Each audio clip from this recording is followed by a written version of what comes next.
नमस्कार, जय हिंद। मैं आपका दोस्त राम रघुवंशी स्वागत करता हूं आपका अपने YouTube channel online study with DK पर। साथियों, जैसा कि आप लोगों को पता है, MPT8 जिसकी पात्रता परीक्षा हो चुकी है, अब है उसका सिलेक्शन एग्ज़ाम और सामने है CT8, HT8, PRT। तो इन सभी के अंतर्गत जो टॉपिक कॉमन है बच्चों, वो है पर्यावरण अध्ययन। तो पर्यावरण अध्ययन के अंतर्गत आज एक बेहतरीन और शानदार टॉपिक हम कवर करने वाले हैं, जो कि है व्यायाम और योगासन को लेकर। ये एक ऐसा टॉपिक है जिससे बहुत बार एग्जाम में प्रश्न आए हुए हैं और हमने उन प्रश्नों को शामिल किया है जो पिछले वर्षों में इन टॉपिक से प्रश्न पूछे गए थे। तो प्यारे साथियों, जैसा कि आप लोगों को ये भी पता होगा कि हम प्रत्येक दिन आप लोगों के लिए अलग अलग क्लास लेकर आते हैं। यदि आप लोगों को हमारी क्लास पसंद आती है तो वीडियो को लाइक करें, शेयर करें और चैनल को आपने सब्सक्राइब नहीं किया है तो चैनल को जरूर सब्सक्राइब करें। तो हमारा मोटिव है कि शिक्षक बनकर रहेंगे, तो उसी टैगलाइन के साथ क्लास की शुरुआत करते हैं एक बेहतरीन और शानदार और जबरदस्त प्रश्न के साथ में। चलिए, पहला प्रश्न है आप लोगों के सामने। अंतर्राष्ट्रीय योग दिवस कब मनाया जाता है? बच्चों, आप लोगों को यह पता होना चाहिए कि जो अंतर्राष्ट्रीय योग दिवस है ये कितनी तारीख को मनाया जाता है।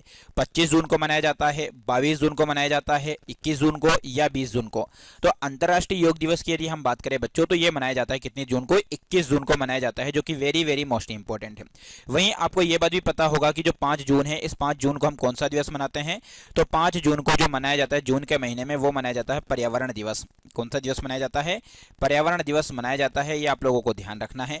बाकी 21 जून को जो दिवस मनाया जाता है वो अंतर्राष्ट्रीय योग दिवस मनाया जाता है। और एक ऐसा ही कंफ्यूजन वाला दिन होता है जो है 12 जनवरी को लेकर। कौन सा है? 12 जनवरी।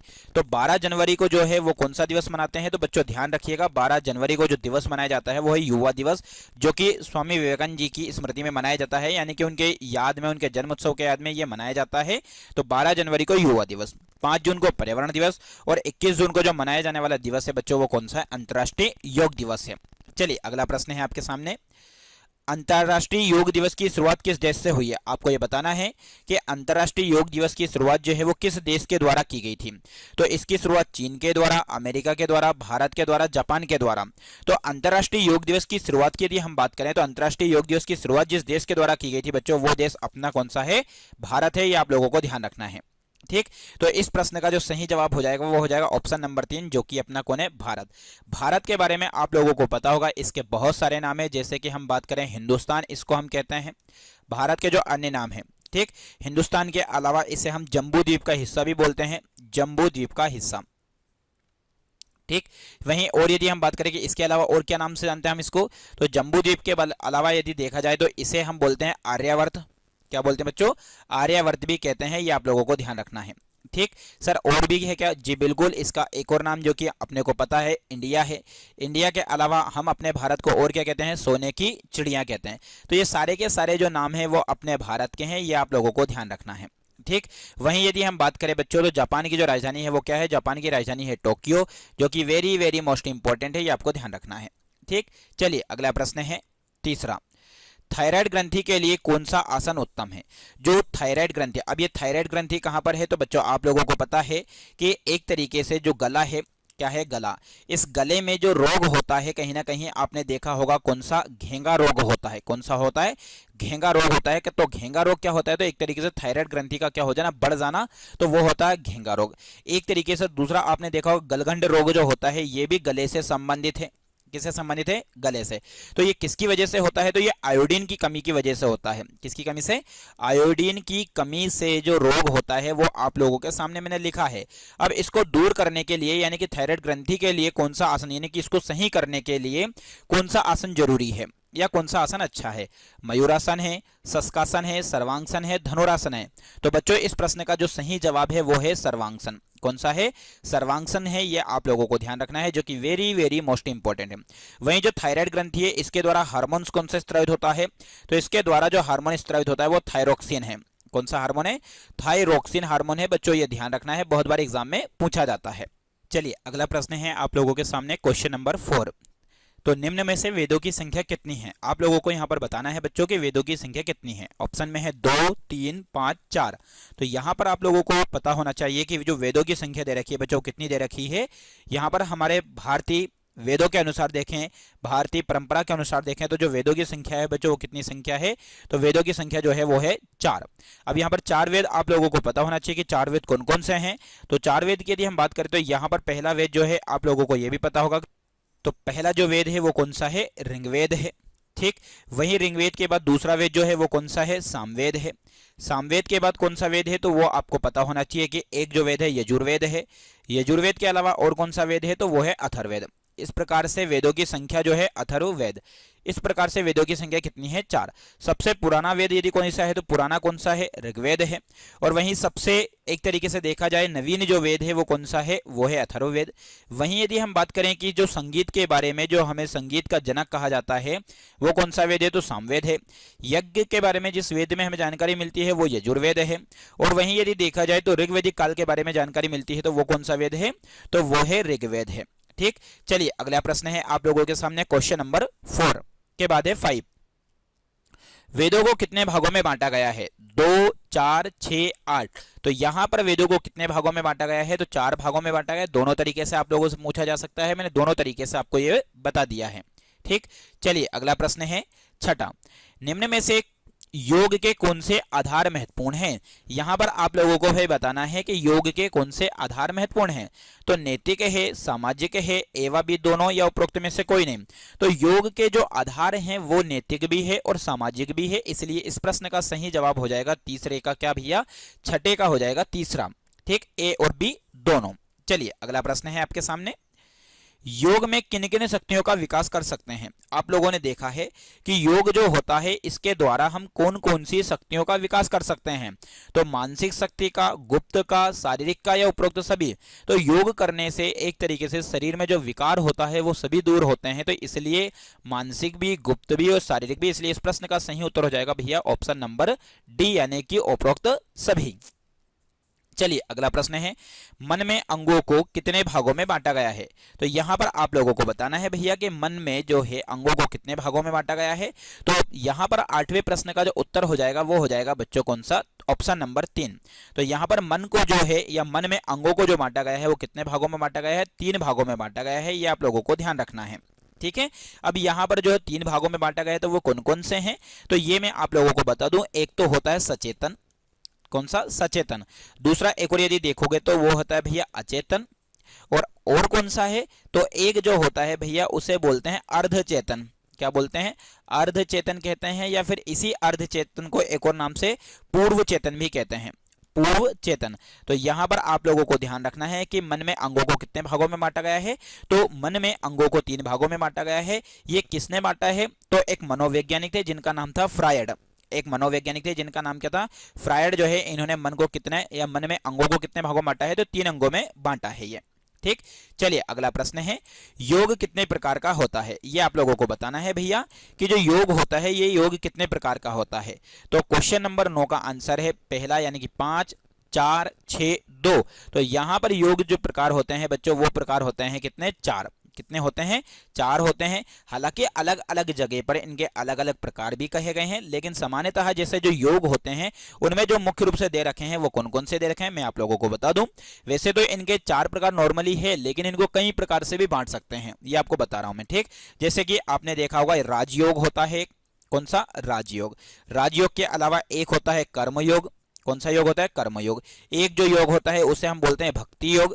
भक्ति योग के अलावा एक जो होता है वो होता है ज्ञान योग। बाकी इनके अलावा और भी होते हैं, इसलिए मैं कुछ और भी बता रहा हूं आपको। तो हठ योग के अलावा एक होता है, कहीं ना कहीं हठ योग नहीं लिखा तो यह हठ योग लिख देता हूं मैं। एक होता है लय योग। कौन सा होता है, लय योग होता है। एक होता है बच्चों मंत्र योग होता है, और एक होता है कौन सा, तंत्र योग होता है। तो इस प्रकार से योग के प्रकार तो बहुत सारे हैं, लेकिन मुख्य रूप से जो बांटे गए हैं वो है 4। लेकिन इनके अलावा भी यदि आपको देखा जाए तो योग जो है उनको कभी कभी 8 भागों में बांटा जाता है, इसलिए इनको अष्टांग भी कहते हैं। ठीक है, ये अलग अलग सारी बातें बता दी है मैंने, लेकिन यहाँ पर प्रश्न के मुताबिक ऑप्शन नंबर जो दे रखा था सही वो 4 दे रखा था, इसलिए 4 है। बाकी अलग भी आ जाए तो मैंने आपको अलग अलग ये सारे बता दिए हैं। चलिए अगला प्रश्न है, यम कितने प्रकार के होते हैं भैया। किसके बारे में बात हो रही है? यम के बारे में बात हो रही है। यम कितने प्रकार के होते हैं? तो 2, 4, 3, 5। तो योग में यम जो होते हैं किसके अंतर्गत भैया? योग के अंतर्गत जो यम होते हैं उनके प्रकारों की यदि हम बात करें तो यहां पर कहीं कुछ जगह पर 4 दे रखे हैं, कुछ जगह पर 5 दे रखे हैं। तो दोनों इसके आंसर आ सकते हैं, 4 भी आ सकते हैं, 5 भी, लेकिन मैं यहां पर ऑप्शन नंबर 4 लगा रहा हूं क्योंकि यहां पर यम जो दे रखे हैं वो कितने दे रखे हैं? 5। सर कौन कौन से दे रखे हैं? कुछ मैं भी बता रहा हूं, कुछ जगह पर आपको 4 भी देखने को मिल जाएंगे। ठीक, यहां पर 5 आप लोगों को पता होना चाहिए जो कि वेरी वेरी मोस्ट इंपॉर्टेंट है भैया, एग्जाम में बहुत बार पूछा जाता है।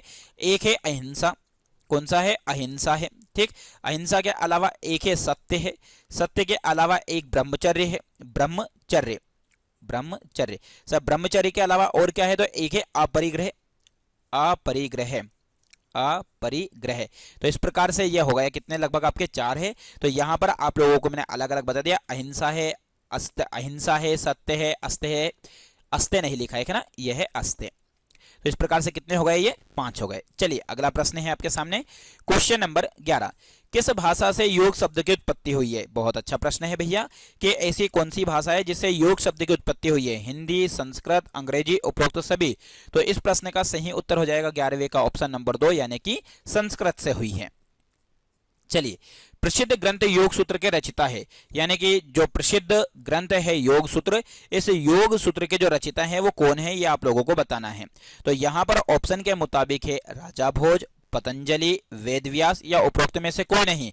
तो यहां पर भैया इस प्रश्न का सही जवाब जो हो जाएगा वो हो जाएगा क्या? पतंजलि। ठीक, तो जो योग सूत्र है इसके रचिता कौन है? पतंजलि है। वहीं यदि हम बात करें वेदव्यास, तो महर्षि वेदव्यास जो है इन्हीं के द्वारा किसकी रचना की गई थी? तो ऐसा कहा जाता है कि महर्षि वेदव्यास के द्वारा ही वेदों की रचना की गई थी। किसकी रचना? वेदों की रचना की गई थी। ऐसे ही आप लोगों से पूछ लिया जाए कभी कि जो पाणिनि है इनके द्वारा कौन सी पुस्तक लिखी है? तो पाणिनि के द्वारा जिसकी रचना की गई थी वो है अष्टाध्यायी। क्या है? अष्टाध्यायी है, ये आप लोगों को ध्यान रखना है। ठीक है, अष्टाध्यायी ये बहुत बार एग्जाम में आता है और पूछा भी जाता है। ठीक, चलिए अगला प्रश्न है आप लोगों के सामने, क्वेश्चन नंबर 13। योग नगरी के नाम से जाना जाता है। बहुत ही अच्छा प्रश्न है भैया कि योग नगरी जो है, इस योग नगरी के नाम से किसको जाना जाता है? ऋषिकेश को, नैनीताल को, शिमला को, उपरोक्त में से कोई नहीं। तो ऋषिकेश जो स्थान है, इस ऋषिकेश नामक स्थान को किस नाम से जाना जाता है? योग नगरी के नाम से जाना जाता है। ठीक, सर ये कहाँ का शहर है? तो ये उत्तराखंड का शहर है, ये आप लोगों को ध्यान रखना है। ऋषिकेश को जो है योग की अंतरराष्ट्रीय राजधानी भी कहते हैं, यानी कि अंतरराष्ट्रीय योग की राजधानी। आपसे पूछ ली इस प्रकार से, अंतरराष्ट्रीय योग की राजधानी, योग की राजधानी किसको कहा जाता है? तो अंतरराष्ट्रीय योग की राजधानी भैया किसको कहा जाता है बच्चों? ऋषिकेश को कहा जाता है, ये ध्यान रखना है। ठीक, ऋषिकेश को और किस नाम से जाना जाता है? तो ऋषिकेश को तीर्थ नगरी के नाम से भी जाना जाता है। ऋषिकेश को जैसे हमने योग की नगरी तो कहा है, इसके अलावा इसको तीर्थ नगरी भी कहा जाता है, ये आप लोगों को ध्यान रखना है। ऋषिकेश को सागो की जगह भी कहा जाता है। क्या कहा जाता है? सागो की जगह। ये जगह जो है सागो की जगह, ये किस स्थान को कहा जाता है? ध्यान रखना, मैं ऋषिकेश की बात कर रहा हूँ, ऋषिकेश को ही कहा जाता है। ठीक है, चलिए अगला प्रश्न हम देखते हैं जो कि बहुत ही अच्छा और बहुत ही शानदार है। Question number 14। अष्टांग योग का अंग नहीं है। आप लोगों को यहां पर बताना है भैया कि जो अष्टांग योग है इसका अंग कौन सा नहीं है। ठीक, तो धारणा है, नियम है, यम है, काम है। तो यहां पर आप लोगों को पता होना चाहिए पहले अष्टांग योग के बारे में, वो भी मैं आपको बताऊंगा, लेकिन इस प्रश्न का जो उत्तर है पहले वो देख लेते हैं। 14 का उत्तर हो जाएगा ऑप्शन नंबर डी। अब कौन कौन से हैं? एक तो है यम है, ठीक, एक नियम है, एक क्या है? धारणा, जो कि ये 3 ऊपर लिखे हैं ये तो इसके अंग है ही है, यम, नियम, धारणा। ठीक, एक इसके अलावा बच्चों आसन है। क्या है? आसन। आसन के अलावा और क्या है? प्राणायाम है। प्राणायाम के अलावा और क्या है बच्चों? तो प्रत्याहार है। क्या है? प्रत्याहार है। और प्रत्याहार के अलावा ध्यान है। ध्यान के अलावा और क्या है? तो ध्यान के अलावा बच्चों और है समाधि। इस प्रकार से टोटल अष्टांग जो है वो कितने हो गए? 1 2 3 4 5 6 7। तो यहां पर जो नहीं है वो है काम। चलिए अगला प्रश्न है, पूरक का क्या अर्थ है? पूरक का अर्थ आप लोगों को बताना है कि पूरक का क्या अर्थ है। श्वास को अंदर लेना, श्वास को बाहर छोड़ना, श्वास को रोकना, उपरोक्त में से कोई नहीं। तो बच्चों पूरक में यदि देखा जाए तो पूरक का जो हिंदी अर्थ होता है या पूरक का योग में जो अर्थ होता है वो होता है श्वास को अंदर लेना। क्या होता है? श्वास को अंदर की ओर लेना, ये इसका सही जवाब है। चलिए पतंजलि योग सूत्र में कुल सूत्रों की संख्या है, ये आप लोगों को बताना है कि जो पतंजलि है इसमें योग सूत्रों की जो संख्या है बच्चों वो कितनी है, 197, 156, 195 या 192। तो इस प्रश्न का जो सही जवाब हो जाएगा 16 का वो हो जाएगा ऑप्शन नंबर 3 यानी कि 195। या कुछ जगह आप लोगों को 196 भी मिल जाए तो कोई दिक्कत नहीं, 195 96 के करीब इनकी क्या है पूरे के पूरे सूत्र हैं, ये आप लोगों को ध्यान रखना है। ठीक, इन्हें जो टोटल बांटा गया है वो कितने अध्यायों में बांटा गया है, तो पतंजलि के योग सूत्रों को जो बांटा गया है बच्चों उसे 4 अध्याय में बांटा गया है। कितने अध्याय में बांटा गया है, 4 अध्याय में बांटा गया है, ये आप लोगों को ध्यान रखना है। ठीक है, ये वेरी वेरी मोस्ट इंपॉर्टेंट है। जो यदि हम बात करें महर्षि वेद जो पतंजलि साहब हैं इनके द्वारा कब लिखा गया था, ये तो 500 ईसा पूर्व में लिखा गया था ये। ठीक है, चलिए अगला प्रश्न है 17वां। योग में किन तत्वों का ज्ञान मिलता है, जो योग है इनमें किन तत्वों का ज्ञान मिलता है ये आपको बताना है। प्रकृति, पुरुष, विवेक, उपरोक्त सभी। तो योग के अंतर्गत जिन जिन चीजों का ज्ञान मिलता है उसमें यदि देखा जाए तो आएगा भैया आपका ऑप्शन नंबर 4 जो कि है उपरोक्त सभी। चलिए अगला प्रश्न है, सूर्य नमस्कार में कितने चरण होते हैं। ये जो प्रश्न है ये ऐसे प्रश्न है बच्चों जो आप लोगों को सामान्यतः नहीं मिलेंगे। मैंने बहुत खोज कर ऐसे प्रश्न लिए हैं ताकि आप लोगों को इधर उधर भटकना ना पड़े। ठीक, तो यहाँ पर सूर्य नमस्कार में 17 चरण, 15 चरण, 14 चरण, 12 चरण। तो यहाँ पर यदि देखा जाए तो सूर्य नमस्कार में जो चरण होते हैं बच्चों वो कितने चरण होते हैं, 12 चरण होते हैं। तो 18वें का सही हो जाएगा ऑप्शन नंबर 4। ठीक, और यदि इन चरणों में आसन की यदि हम बात करें, 12 चरणों में आसन की यदि हम बात करें तो कितने आसन होते हैं, तो 8 आसन होते हैं। कितने आसन होते हैं, 8 आसन दोहराए जाते हैं इसमें। और सूर्य नमस्कार के एक चक्र को पूरा करने के लिए सभी 12 चरणों को सही क्रम में किया जाता है। ठीक है, चलिए अगला प्रश्न है क्वेश्चन नंबर 19। हठयोग में अंगों की संख्या कितनी है। यहां पर बहुत अच्छा प्रश्न है बच्चों कि हठयोग जो है इसमें अंगों की संख्या कितनी है। ठीक, 4 है, 7 है, वापिस 7 दे रखा है, एक 5 है। तो यहां पर यदि देखा जाए तो हठ योग में अंगों की जो संख्या दे रखी है वो कितनी दे रखी है, 7 दे रखी है, ये आप लोगों को ध्यान रखना है। तो हठ योग के अंतर्गत जो प्रतिपिका है इसमें योग के 4 अंग दे रखे हैं, जबकि घेरंड संहिता में जो योग के अंग दे रखे हैं वो कितने दे रखे हैं, वो दे रखे हैं 7। तो इसलिए मैंने आपको 7 बताया है। तो घेरंड संहिता के अनुसार यदि देखा जाए बच्चों तो हठ योग में अंगों की संख्या कितनी दे रखी है, 7 दे रखी है। ठीक है, चलिए अगला प्रश्न देखते हैं हम 20वां। 2 बार भोजन में कितने समय का अंतराल होना चाहिए। यदि हम एक बार भोजन करते हैं उसके बाद अगली बार भोजन करते हैं तो लगभग कितने समय का अंतर होना चाहिए, 4 घंटों का, 3 घंटों का, 6 घंटों का, या फिर देखा जाए तो आपके सामने है 8 घंटों का। तो इस क्वेश्चन नंबर 20 के प्रश्न का जो जवाब हो जाएगा वो कितना हो जाएगा, ऑप्शन नंबर 3 यानी कि 6 घंटों का। यानी कि 2 बार के भोजन में कितने समय का अंतर होना चाहिए, तो 2 बार के भोजन के बीच में होना चाहिए 6 घंटे का समय। चलिए अगला प्रश्न है क्वेश्चन नंबर 21। आसनों का राजा किसे कहा जाता है। तो आसनों का जो राजा है वो वीरासन को कहा जाता है, भुजंगासन को कहा जाता है, शीर्षासन को कहा जाता है, या कोई नहीं। तो आसनों का जो राजा है बच्चों वो कहा जाता है शीर्षासन को। किसको कहा जाता है, शीर्षासन को कहा जाता है, जिसमें शीर्ष नीचे होता है। ठीक, इसी को और एक नाम से जानते हैं, इसे हेड स्टैंड भी कहते हैं बच्चों। क्या कहते हैं, हेड स्टैंड भी कहते हैं, ये आप लोगों को ध्यान रखना है। ठीक, बाकी इसके अलावा और क्या है, तो इसको आसनों का राजा तो कहते हैं, उसी को एक और हमने नाम दे दिया क्या, हेड स्टैंड भी कहते हैं। यह क्या करता है, तो शारीरिक मजबूती देता है, मानसिक एकाग्रता को बढ़ाता है और तंत्रिका तंत्र को संतुलित करता है ये वाला आसन। ठीक, चलिए अगला प्रश्न है क्वेश्चन नंबर 22। योग का जन्मदाता देश कौन सा है, अमेरिका, भारत, जापान, चीन। तो इसका उत्तर आप मुझे कमेंट बॉक्स में देंगे कि इसका उत्तर क्या होने वाला है। चलिए, भारतीय दार्शनिक परंपरा के कितने भाग हैं। जो भारतीय दार्शनिक परंपरा है भैया उसके अनुसार यदि देखा जाए तो कितने भाग हैं ये आपको बताना है। भारतीय दार्शनिक परंपरा के 4 है, 3 है, 2 है, 5 है। तो इस प्रश्न का जो उत्तर होने वाला है क्वेश्चन नंबर 23वें का वो हो जाएगा 3 यानी कि 2। कितना है भैया, भारतीय दार्शनिक परंपरा को कितने भागों में बांटा गया है, 2 भागों में। अब आपके दिमाग में आ रहा होगा सर कौन से 2 भाग, तो बहुत सिंपल है बच्चों, एक तो है आस्तिक, ठीक, और एक है नास्तिक। इस प्रकार से भारतीय दार्शनिक परंपरा को कितने भागों में बांटा गया है, 2 भागों में बांटा गया है। एक तो है आस्तिक और एक जो है वो है नास्तिक। ये आप लोगों को ध्यान रखना है। सर आस्तिक क्या है और नास्तिक क्या है, आस्तिक मतलब कि जो मूर्ति पूजा में विश्वास करते हैं, और नास्तिक जो मूर्ति पूजा में विश्वास नहीं करते हैं, ये आपको ध्यान रखना है। वहीं आस्तिक दर्शन जो है इसको षड दर्शन भी कहते हैं बच्चों। आस्तिक दर्शन जो है इसे षड दर्शन भी कहा जाता है, ये याद रखिएगा क्योंकि बहुत बार एग्जाम में पूछ लिया जाता है षड दर्शन। ठीक है, चलिए आगे देखते हैं। बहुत ही अच्छा प्रश्न है आप लोगों के सामने यहाँ पे क्वेश्चन नंबर 24, निम्न में से नास्तिक दर्शन के बारे में बताइए कि नास्तिक दर्शन कौन सा है। बौद्ध दर्शन है, चारवाक दर्शन है, जैन दर्शन है, उपरोक्त सभी। तो इन तीनों में से यदि देखा जाए तो तीनों के तीनों दर्शन जो है बच्चों वो कैसे दर्शन है, नास्तिक दर्शन है, यानी कि इनमें मूर्ति पूजा वगैरह के बारे में एक तरीके से मान्यता नहीं है, इसलिए इनको किस दर्शन के अंतर्गत रखा गया है, नास्तिक दर्शन के अंतर्गत। तो क्वेश्चन नंबर 24 का हो जाएगा ऑप्शन नंबर 4। चलिए अगला प्रश्न है, पतंजलि योग सूत्र किसने लिखा है, चाणक्य ने, पतंजलि ने, ए एवं बी दोनों ने, या कोई नहीं। तो इसका जवाब भी आप मुझे कमेंट बॉक्स में देंगे कि इसका उत्तर क्या होने वाला है। चलिए अगला है, प्राणायाम की अवस्थाएं हैं, सांस को अंदर खींचना, सांस को बाहर निकालना, सांस को रोके रखना, या उपरोक्त सभी। तो देखो आप सभी बच्चे जानते हैं जो प्राणायाम की अवस्थाएं हैं, इन प्राणायाम की अवस्था में देखा जाए तो ये सारी की सारी चीजें जो है वो उसमें शामिल है। ठीक, तो इसलिए इस प्रश्न का जो सही जवाब हो जाएगा वो हो जाएगा ऑप्शन नंबर डी, जो कि है 4। तो 26वें का हो जाएगा 4th नंबर का ऑप्शन। चलिए अगला है, पतंजलि ने योग की कितनी अवस्थाओं का वर्णन किया है। तो जो पतंजलि साहब है उन्होंने योग की कितनी अवस्थाओं का वर्णन किया है, तो ये 10 है, 5 है, 8 है, 3 है। तो पतंजलि ने योग की जो अवस्थाएं बताई है बच्चों, ये कितनी अवस्थाएं बताई है, तो 27वें का ऑप्शन नंबर 3 यानी कि 8 अवस्थाएं बताई है। कितनी बताई है, 8। सर 8 कौन कौन सी बताई है, हमें भी बता दीजिए। बिल्कुल भाई, आप लोगों को बताने के लिए ही ये क्लास ली गई है।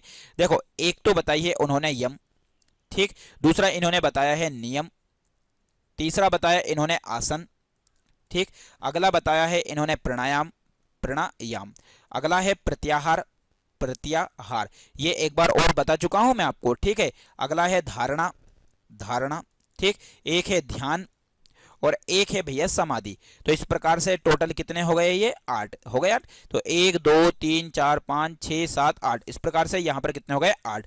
तो यम का मतलब क्या हो जाएगा, यहाँ पर अलग ये भी बता दो, यम का मतलब है संयम, नियम का मतलब क्या हो जाएगा कि पालन करना किसी चीज का, ठीक। वहीं आसन का मतलब है योग मुद्रा में बैठना, कि आप किस तरह से बैठ रहे हो, ठीक। वहीं यदि देखा जाए प्राणायाम का मतलब क्या है, श्वास नियंत्रण, यानी कि श्वास को अंदर की ओर लेना, बाहर की ओर लेना, यह चीजें हैं। प्रत्याहार, हाँ इसमें आप लोगों को भैया कंफ्यूज होगा कि या पता नहीं होगा, तो इंद्रियों को वापस लेना या इंद्रियों के ऊपर कंट्रोल पाना एक तरीके से क्या है, प्रत्याहार है। धारणा यानी कि मन की एकाग्रता पर ध्यान देना, मन की एकाग्रता। वहीं ध्यान, तो ध्यान जैसे कि आप लोग देखते हो किसी भी चीज का ध्यान करते हो, समाधि में आप लोगों को पता है अवशोषण या स्थिरता। इस प्रकार से यहाँ पर पतंजलि ने योग की कितनी अवस्थाओं का वर्णन किया है, तो 8 का किया है। चलिए, योग की आत्मा किसे कहा जाता है भैया, ये आप लोगों को बताना है। बहुत अच्छा प्रश्न है, योग की आत्मा किसे कहा जाता है। सूर्य नमस्कार को कहा जाता है, प्राणायाम को कहा जाता है, अनुलोम विलोम को कहा जाता है, ताड़ासन को कहा जाता है। तो जो प्राणायाम है बच्चों, इस प्राणायाम को ही कहा जाता है योग की आत्मा, ठीक। प्राणायाम का मतलब क्या होता है, श्वास और श्वास पर नियंत्रण, हर एक यह करके अपने जीवन शक्ति को बढ़ाना, ठीक है।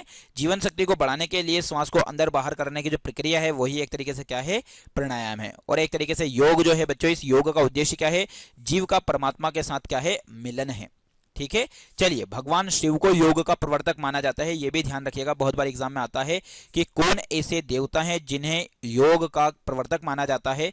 तो भगवान शिव कौन है बच्चों, भगवान शिव को जो है वो क्या माना जाता है, योग का प्रवर्तक माना जाता है। भगवान शिव को योग का प्रवर्तक, जिस टॉपिक को हम पढ़ रहे हैं उस टॉपिक की बात कर रहा हूं मैं, योग का प्रवर्तक किसको माना जाता है, भगवान शिव को माना जाता है, ठीक। और शिव ने ही मानव में योग का बीज बोया था, ये आपको पता होगा। चलिए अगला प्रश्न है क्वेश्चन नंबर 29, सांसों पर नियंत्रण रखने की क्रिया को क्या कहते हैं। ये है सूर्य नमस्कार, प्राणायाम, अनुलोम विलोम, ताड़ासन। तो सांसों पर नियंत्रण पाने की इस क्रिया को बच्चों बोलते हैं क्या, प्राणायाम कहते हैं। यह आपको थोड़ी देर पहले भी बताया था मैंने।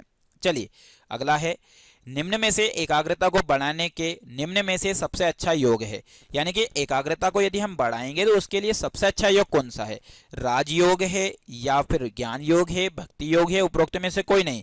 तो एकाग्रता को बढ़ाने के लिए जिस योग को किया जाता है वो आपको पता होना चाहिए, ठीक। तो क्वेश्चन नंबर 30 का सही जवाब जो है बच्चों वो है राजयोग, ठीक। इन योगों में से जो है राजयोग। बाकी एकाग्रता को बढ़ाने के लिए बहुत सारे आसन किए जाते हैं, जैसे चतुरंग दंडासन, पद्मासन, उष्ट्रासन, भ्रामरी प्राणायाम, सेतु बंधासन, गरुड़ासन, वृक्षासन। ये सब आसन वो है जो कहीं ना कहीं किस लिए किया जाता है, ये एकाग्रता को बढ़ाने के लिए किया जाता है, ठीक है। चलिए अगला है 31, वह आसन जो खाना खाने के उपरांत भी किया जा सकता है, यानी कि हम यदि खाना खा लेते हैं तो उसके बाद भी हम कौन सा आसन कर सकते हैं, हलासन, शीर्षासन ए और बी दोनों, या वज्रासन।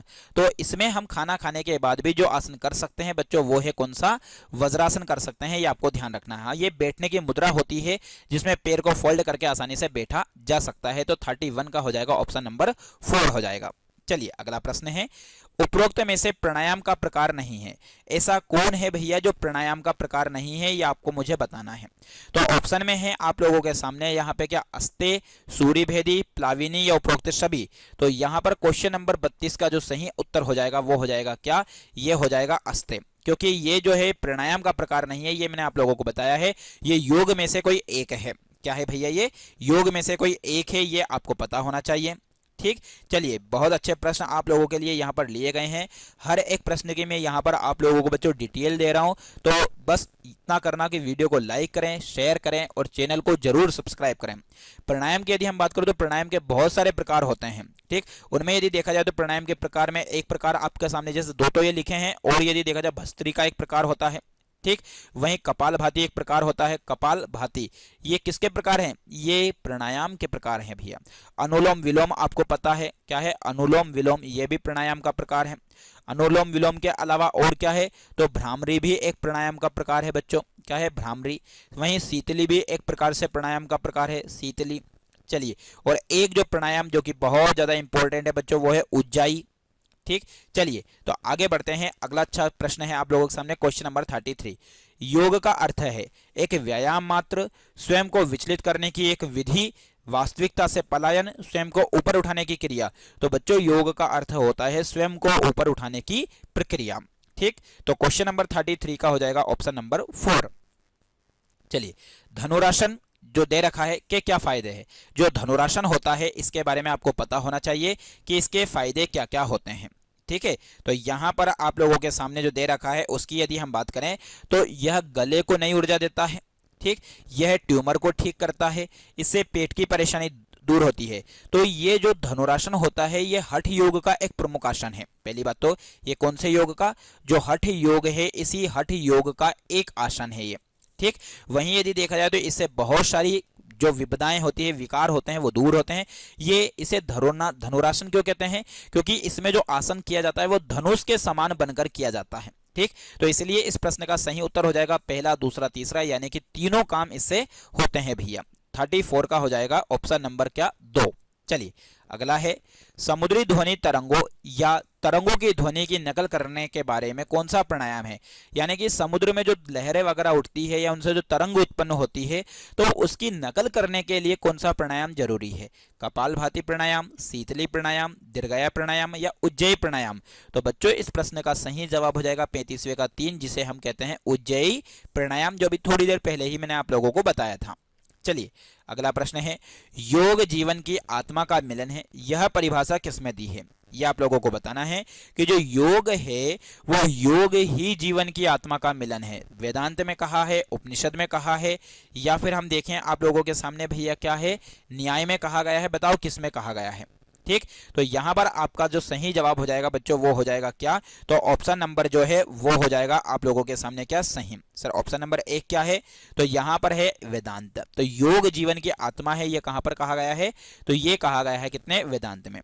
ठीक, अब वेदांत क्या होते हैं, तो वेदों के अंतिम भाग। क्या है, वेदों के अंतिम भाग को हम क्या कहते हैं, तो वेदों के अंतिम भाग को बच्चों बोला जाता है क्या, वेदांत बोला जाता है। ठीक, और वेदों की संख्या कितनी है, 4 है, ये तो आप लोगों को पता है। और वेदांत जो दे रखे हैं वो कितने दे रखे हैं भैया, तो वेदांत की जो संख्या दे रखी है वो दे रखी है 6। कितनी दे रखी है, वेदांत ज्ञान के 6 विद्यालय, ये भी आप लोगों को ध्यान रखना है, जो कि वेरी वेरी मोस्ट इंपॉर्टेंट है। ठीक है, चलिए अगला प्रश्न है यहाँ पे, श्रीमद् भगवत गीता के अनुसार किस कारण से योग सिद्ध नहीं होता है। ऐसा कौन सा रीजन है जिसकी वजह से देखा जाए तो योग सिद्ध नहीं होता है, ये आपको बताना है। 37वें नंबर का प्रश्न है, तो उपयुक्त आहार एवं विहार, उपयुक्त शयन व जागरण, उपयुक्त कर्म, युक्तिपूर्वक कर्म। तो बच्चों श्रीमद् भागवत गीता के अनुसार यदि हम देखें तो जो योग सिद्ध नहीं होता है उसमें एक तो आहार विहार यानी कि ज्यादा खाना कम खाना भी है, और एक सोना जागना यानी ज्यादा सोना कम जागना ये भी है। तो इसलिए इसका जो सही उत्तर हो जाएगा ई करके मैं दे रहा हूं 1 और 3, दोनों इसके सही जवाब हैं। ठीक, चलिए अगला प्रश्न है 37 के बाद है 38। जल वस्ती की क्रिया मुख्य रूप से किस अंग की सफाई करती है? जो जल वस्ती है वो एक तरीके से देखा जाए बच्चों तो वो हमारे कौन से अंग की सफाई करती है? छोटी आंत की, बड़ी आंत की, या फिर आपके सामने है भोजन नली की, या फिर पेट की? तो यहाँ पर बच्चों इस प्रश्न का सही जवाब जो हो जाएगा वो हो जाएगा आप लोगों के सामने कौन सा? वो हो जाएगा बड़ी आंत। तो यहाँ पर 38वें प्रश्न का सही जवाब है ऑप्शन नंबर 2। ये बड़ी आंत क्या है भैया? तो बड़ी आंत जो है भैया ये पाचन तंत्र का एक भाग है। किसका भाग है ये? पाचन तंत्र का एक भाग है बच्चों, ये आपको पता होना चाहिए। पाचन तंत्र का एक भाग है ये, ठीक। यह छोटी आंत को किससे जोड़ता है? ये जिसकी हम बात कर रहे हैं ये छोटी आंत को जो है बच्चों मलाशय से जोड़ता है। छोटी आंत को किससे जोड़ता है? तो छोटी आंत को मलाशय से जोड़ने का काम जो करता है या करती है वो कौन सी आंत करती है? बड़ी आंत। और बड़ी आंत को और क्या कहा जाता है? बड़ी आंत को बच्चों ध्यान रखना कोलन भी कहा जाता है। क्या कहा जाता है? कोलन। कोलन के अलावा इसे दीर्घपेट भी कहते हैं। क्या कहते हैं? दीर्घपेट। तो आपके सामने कभी आ जाए दीर्घपेट या कोलन तो ये किसके नाम है? ये नाम है बड़ी आंत के, ठीक। और वहीं शरीर से जो अपशिष्ट पदार्थ होता है, जो मल होता है, उसे बाहर निकलने का काम भी करता है। यह कैसा होता है या कैसी होती है?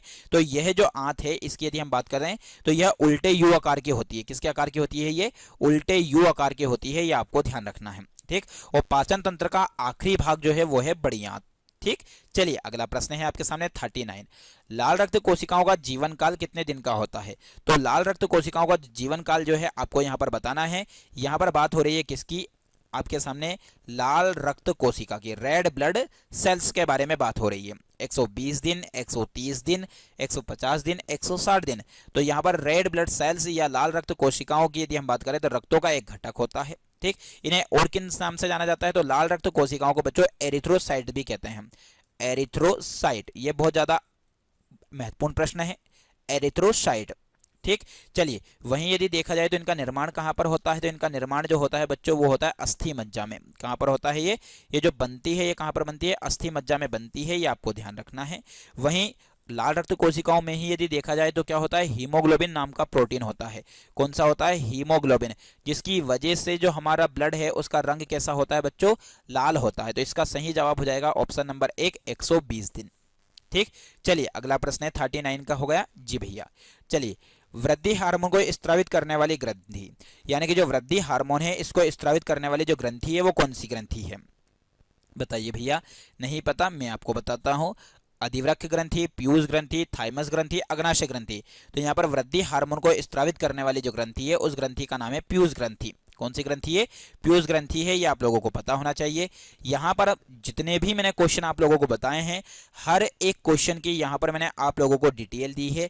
उम्मीद करता हूँ कि आप लोगों को क्लास पसंद आ रही होगी। यदि क्लास पसंद आ रही है भाई तो वीडियो को लाइक जरूर करें, और आप लोगों के लाइक करने से, शेयर करने से ही हमें मोटिवेशन प्राप्त होता है, ताकि हम अगली क्लास आप लोगों के लिए और एक अच्छे प्रयास और एक अच्छे मोटिवेशन के साथ आप लोगों को नई क्लास दें, ठीक। तो पीयूष ग्रंथि जो है इसके बारे में मैं बता दूं बच्चों, इसी को मास्टर ग्रंथि कहते हैं। क्या कहते हैं? मास्टर ग्रंथि जो है वो कौन सी ग्रंथि को कहा जाता है? पीयूष ग्रंथि को कहा जाता है।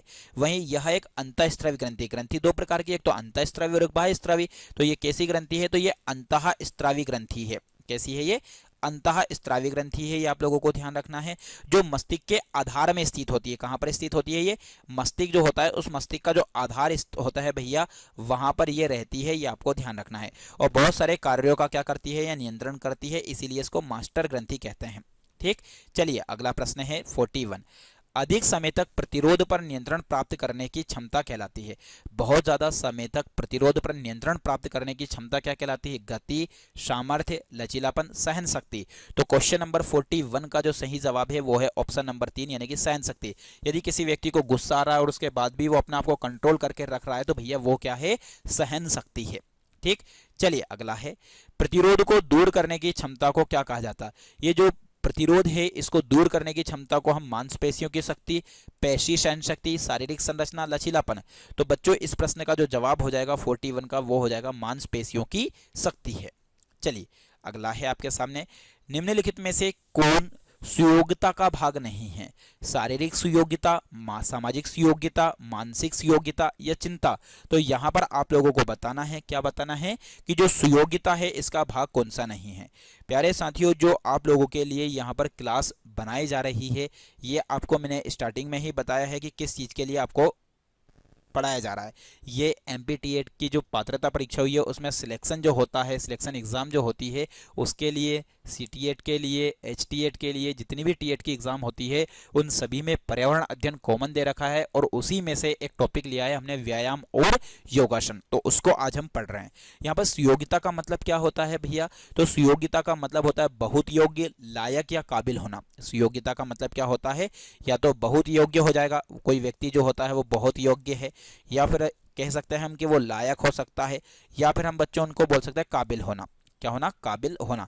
तो ये सारे के सारे नाम इसी के हैं, तो इसलिए इसका सही जवाब हो जाएगा ऑप्शन नंबर 4, जिसके कहते हैं चिंता। चलिए अगला प्रश्न है 44। निम्नलिखित में से कौन सी इकाई मांसपेशियों की सममिति शक्ति को मापती है? यानी कि मांसपेशियों की सममिति शक्ति को मापने वाली इकाई कौन सी है? Kilogram, joule, pound, litre. तो बच्चों 44वें का सही उत्तर हो जाएगा ऑप्शन नंबर 3, जिसे कहेंगे हम पाउंड। चलिए अगला प्रश्न है, निम्नलिखित में से कौन सी बीमारी गतिहीन जीवन शैली से संबंधित है? यानी कि गतिहीन जीवन शैली से संबंधित है तो कोलन कैंसर, आघात, हृदय रोग, उपरोक्त सभी। तो बच्चों 45वें का जो आंसर हो जाएगा वो हो जाएगा उपरोक्त सभी, जिसमें एक तरीके से देखा जाए यदि ये चीज़ें हो जाती है तो शरीर जो है वो गति नहीं करता है, एकदम खत्म होने लगता है, या यहाँ तक कि एक तरीके से देखा जाए तो व्यक्ति एक अंतिम इसमें देखा जाए तो उसको मृत्यु प्राप्त करनी ही पड़ती है, मृत्यु होती ही है उसमें। ठीक, चलिए अगला प्रश्न है, रात को कितने घंटे सोना चाहिए? 8 घंटे, 6 से 7 घंटे, 5 घंटे, 12 घंटे। तो बच्चों रात में जो सोने का सही समय होना चाहिए लगभग जो है वो है कितने घंटे? 8 घंटे। ठीक, चलिए अगला प्रश्न है, स्वस्थ मजबूत हड्डियों के विकास के लिए कौन से पदार्थ महत्वपूर्ण हैं? आपको बताना है कि हमारे शरीर की हड्डियों को मजबूत करने के लिए कौन से पदार्थ हमें लेने चाहिए। टमाटर, बिस्कुट, मक्खन, चिकन, मछली, अंडे, पनीर, दूध, दही, आलू, मछली, खीरा। तो यहाँ पर हमें जिन चीज़ों का सेवन करना चाहिए बच्चों वो है पनीर, दूध, दही, जिससे हमारी शरीर की जो हड्डियाँ हैं वो कैसी रहती है? मजबूत रहती है। ठीक, निम्नलिखित में से वह नाश्ता चुनिए जिसमें वसा सबसे कम होती है। सर वसा का मतलब होता है फैट जिसे बोलते हैं, या फिर जिसे हम लिपिड कहते हैं। क्या कहते हैं? लिपिड। यानी कि जिससे हमारे शरीर के ऊपर चर्बी आती है वो होती है वसा। तो इससे कौन सी ऐसी चीज़ है जिसमें सबसे कम वसा है? तो सेब का रस, कम वसा युक्त दही, भुना हुआ मांस तथा पका हुआ अंडा, कोको तथा पनीर सैंडविच, तले हुए अंडे, बेकन की 2 स्लाइड तथा पनीर सैंडविच, दूध, केक का 1 टुकड़ा, फ्राइड आलू, मलाई सैंडविच। बच्चों एक तरीके से देखना जो तेल में बनी हुई चीज़ें होती है उनमें ज़्यादा से ज़्यादा क्या होती है? वसा होती है। तो इसलिए इसका सही जवाब हो जाएगा वो हो जाएगा ऑप्शन नंबर 1, तो 48वें का हो जाएगा पहला ऑप्शन। चलिए, निम्नलिखित खाद्य पदार्थों की समान मात्रा में कौन सा भोजन सबसे अधिक कैल्शियम प्रदान करता है? कैल्शियम प्रदान करना मतलब एक तरीके से क्या करना भैया? हड्डियों को मजबूत करना। जिसकी हड्डियां कमजोर होती है उसमें कैल्शियम की कमी होती है।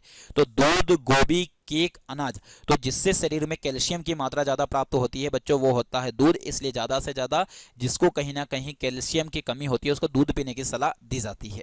चलिए अगला प्रश्न है, किसी व्यक्ति की जीवन शैली में परिवर्तन के लिए आवश्यक होता है आपके स्वास्थ्य को प्रभावित करने वाला कारकों के बारे में जागरूकता, व्यवहार संशोधन, उपरोक्त दोनों, या उपरोक्त में से कोई नहीं। तो किसी व्यक्ति की जीवन शैली में परिवर्तन लाने के लिए जो आवश्यक होता है बच्चों वो होता है उपरोक्त दोनों, जो कि आप लोगों के सामने लिखे हुए हैं।